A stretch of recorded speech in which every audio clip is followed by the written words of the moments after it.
আসসালামু আলাইকুম। সংবাদে আপনাদের সবাইকে স্বাগত জানাচ্ছি। আমি ফিরোজ তোহা। শুরুতেই সংবাদ শিরোনাম। বাংলাদেশের সর্বশেষ গুরুত্বপূর্ণ আপডেট সংবাদে আপনাকে স্বাগত। শুরুতেই সংবাদ শিরোনাম, পরে বিস্তারিত। প্রথমেই জানাবো, কক্সবাজারে সার্জি শাসনাত্রা হোটেল ঘিরে রেখেছে বিএনপির নেতাকর্মীরা।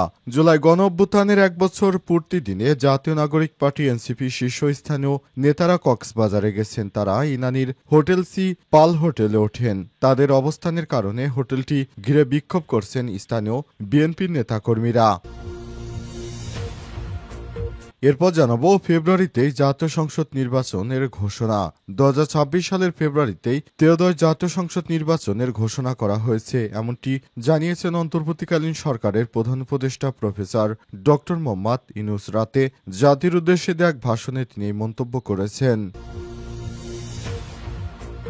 এদিকে ঘোষণাপত্র নিয়ে হতাশ হেফাজত, যা বললেন জুনায়েদ হাবিব। জুলাই ঘোষণাপত্রে শাপলা চত্বরে ঘটনা না আসায় হতাশ প্রকাশ করেছে হেফাজত ইসলামের নেতাকর্মীরা।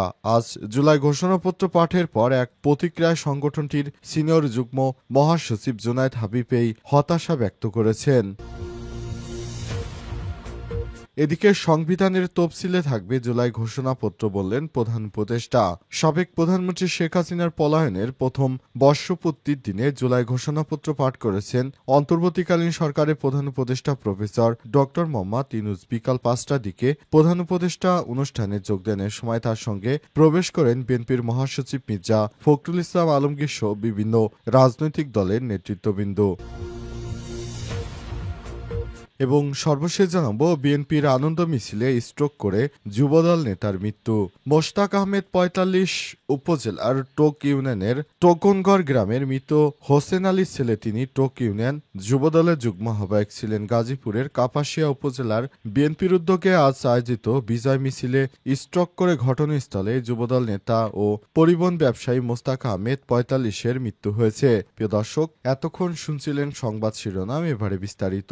তবে তার আগে বন্ধুরা, অনুরোধ থাকবে এই সংবাদটিতে একটি লাইক দিন। এই চ্যানেলে আপনি নতুন হয়ে থাকলে আমাদের সংবাদটি দেখতে দেখতে চ্যানেলটি সাবস্ক্রাইব করে রাখুন। কমেন্ট করে বন্ধুরা আপনার মূল্যবান মতামত জানিয়ে দিন আপনি বিশ্বের কোন দেশ থেকে বা বাংলাদেশের কোন স্থান থেকে আমাদের সংবাদটি দেখছেন এবং শুনছেন। আর বন্ধুরা, এই সংবাদটি আপনার সোশ্যাল মিডিয়া ফেসবুকে শেয়ার করে বন্ধুদেরও দেখার সুযোগ করে দিন। এবারে বিস্তারিত।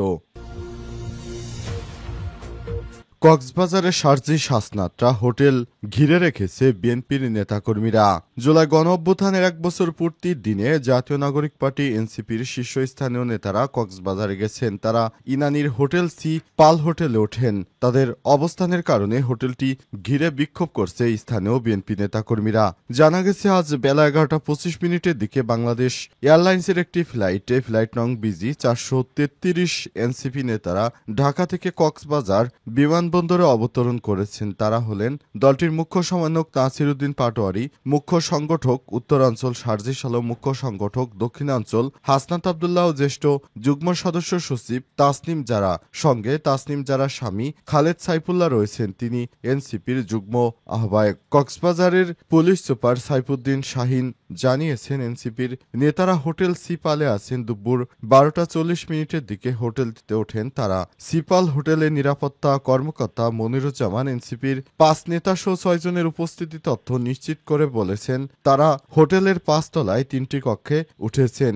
সেখানে কোনো বিদেশিদের সঙ্গে মিটিং হয়নি। তাদের হোটেলে পিটার হাস নামের কোনো ব্যক্তি ওঠেনি। Cox's Bazar police super SP Saifuddin Shahin এনসিপির 5 নেতা সহ 6 জনের উপস্থিতি নিশ্চিত করেছেন। তিনি বলেন, হোটেলে সাবেক মার্কিন রাষ্ট্রদূত পিটার ডি হাস নেই। হোটেলে 3 জন চায়না নাগরিক রয়েছে। এনসিপি নেতাদের সঙ্গে কারো মিটিংয়ের বিষয়ে জানেন না বলে জানান এসপি। তিনি বলেন, যুক্তরাষ্ট্রের রাষ্ট্রদূত পিটার ডি হাস বাংলাদেশে নেই, তিনি বর্তমানে যুক্তরাষ্ট্রেই। সুতরাং বিএনপি নেতাকর্মীরা যা শুরু করেছে সেটা গ্রহণযোগ্য নয়। ফেব্রুয়ারিতেই জাতীয় সংসদ নির্বাচন। 2026 সালের ফেব্রুয়ারিতেই ত্রয়োদশ জাতীয় সংসদ নির্বাচন অনুষ্ঠিত হবে, এমনটি বলছেন অন্তর্বর্তীকালীন সরকারের প্রধান উপদেষ্টা প্রফেসর ডক্টর মোহাম্মদ ইউনূস। রাতে জাতির উদ্দেশ্যে এক ভাষণে তিনি এসব কথা বলেছেন। প্রধান উপদেষ্টা বলেন, অন্তর্বর্তীকালীন সরকারের পক্ষ থেকে আমি প্রধান নির্বাচন কমিশনের কাছে চিঠি পাঠাবো যেন নির্বাচন কমিশন আগামী রমজানের আগে 2026 সালের ফেব্রুয়ারি মাসে জাতীয় নির্বাচন অনুষ্ঠানের আয়োজন করে। এ সময় তিনি স্বৈরাচার সরকারের তুচ্ছতাচ্ছিল্য দমনপীড়নে তরুণ শিক্ষার্থীদের কোটা বিরোধী বিক্ষোভ দাবানলে পরিণত হয় বলে উল্লেখ করেছেন। প্রধান উপদেষ্টা আরও বলেছেন, আজ 5ই আগস্ট জুলাই গণ অভ্যুত্থান দিবস বাংলাদেশের ইতিহাসে এক অবিস্মরণীয় দিন। এই বছরের আগে এদিনে জুলাই গণ অভ্যুত্থানের পূর্ণতা পায়, দীর্ঘদিন ফ্যাসিবাদী শাসন থেকে মুক্ত হয় প্রিয় স্বদেশ। তিনি আরও বলেছেন, গত বছরের জুনে আদালতের একটি রায়ে সরকারি চাকরির কোটা পুনর্বহাল হলে দেশের তরুণ শিক্ষার্থী সমাজ ক্ষুব্ধ হয়ে ওঠেন। তাদের এই ক্ষোভ দাবানলে পরিণত হয়ে স্বৈরাচারী সরকারের তুচ্ছতাচ্ছিল্য দমনপীড়ন, নির্বিচারে গুলিবর্ষণ, নির্মম হত্যাযজ্ঞের কারণে স্বৈরাচার শাসকের নির্দেশে পরিচালিত হত্যাযজ্ঞের সামনে নির্ভীক চিত্রে দাঁড়িয়েছিল এই দেশের ছাত্র, শ্রমিক জনতা। তাদের জনসম্মুখে ছিলেন আমাদের অদম্য নারীরা। দেশকে স্বৈরাচার মুক্ত করতে অকাতরে জীবন উৎসর্গ করেছেন আমাদের দেশের সাধারণ জনতা।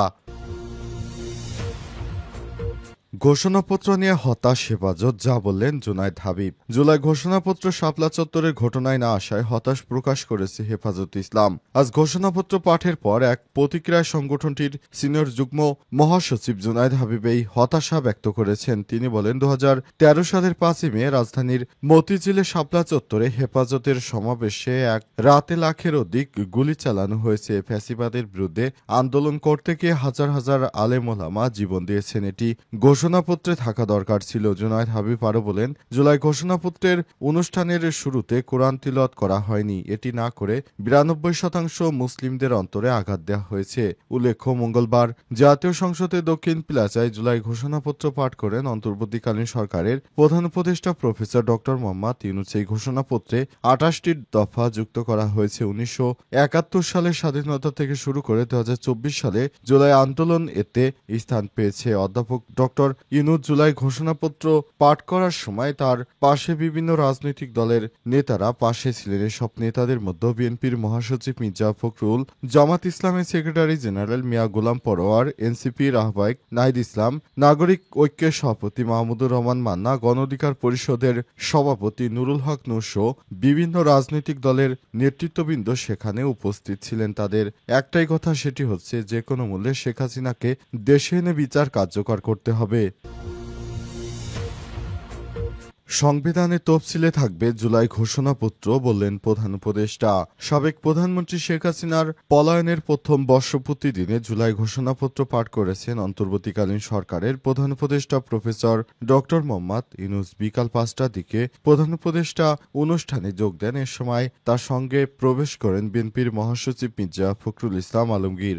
ঘোষণাপত্র পাঠকালে প্রধান উপদেষ্টা ডক্টর মোহাম্মদ ইউনূস বলেছেন, 72-এর সংবিধানের অপপ্রয়োগ করে জনআকাঙ্ক্ষা পূরণে ব্যর্থ হয় তৎকালীন আওয়ামী লীগ সরকার। ছাত্র জনতার অভ্যুত্থানে রাষ্ট্রীয় সাংবিধানিক স্বীকৃতি প্রদান করা হবে। পরবর্তী নির্বাচিত সরকারের সংস্কারকৃত সংবিধানের তফসিলে এই ঘোষণাপত্র সন্নিবেশিত থাকবে। তিনি আরও বলেছেন, জুলাই অভ্যুত্থানের সব শহীদদের জাতীয় বীর হিসেবে ঘোষণা করে শহীদ পরিবার, আহত যোদ্ধা ও আন্দোলনকারী ছাত্র জনতাকে প্রয়োজনীয় সব আইনি সুরক্ষাও দেয়া হবে। তিনি আরও বলেছেন, জুলাই অভ্যুত্থানের সব শহীদদের জাতীয় বীর হিসেবে ঘোষণা করে শহীদ পরিবার, আহত যোদ্ধা ও আন্দোলনকারী ছাত্র জনতাকে প্রয়োজনীয় সব আইনি সুরক্ষা দেওয়া হবে। প্রধান উপদেষ্টা আরও জানান, সরকারি চাকরিতে বৈষম্যমূলক কোটা ব্যবস্থার বিলোপ ও দুর্নীতি প্রতিরোধে বৈষম্য বিরোধী ছাত্র আন্দোলন চলাকালে আওয়ামী লীগ সরকার কর্তৃক ব্যাপক দমনপীড়ন, বর্বর অত্যাচার ও মানবতা বিরোধী হত্যাকাণ্ড চালানো হয়েছে, যার ফলে